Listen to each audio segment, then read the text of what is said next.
Takže čau lidi, jsme právě po bazénu. Asi jdu zvažit.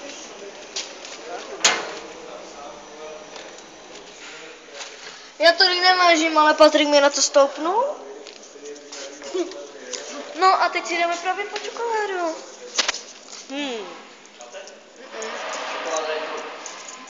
Tady tohle? Osmička? Ne, 8 korun. Tak dej tam. A teď 10 a vždycky brát. Jo, 10. Pomalu, jo? Vždycky jednu.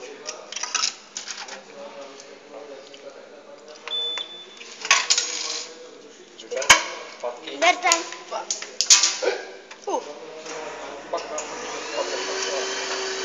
Tam máš mintu, tam dostal zbytek.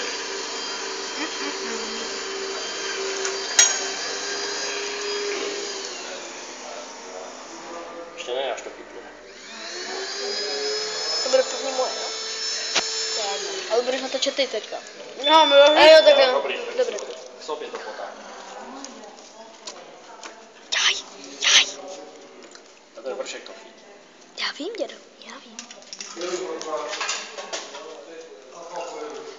Tak vidíte, jak můžete vidět, tahle vepředu je moje babka. Aha, dobře, tak běžte. Tak jo, tak čau. Mamka, necháme tě pozdravovat. Jo? Že měla přestávku v práci, víš? Svačinu měli.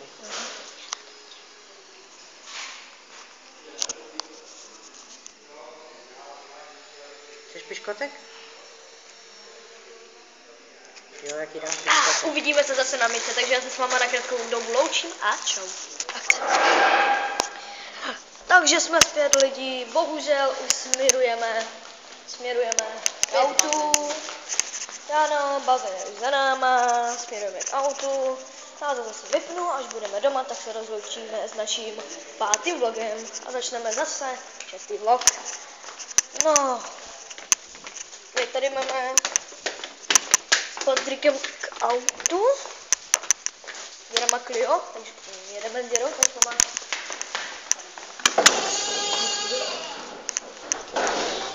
Teďka má Forda Mustanga. No, to jo, dědej to modré tam. To je fajn.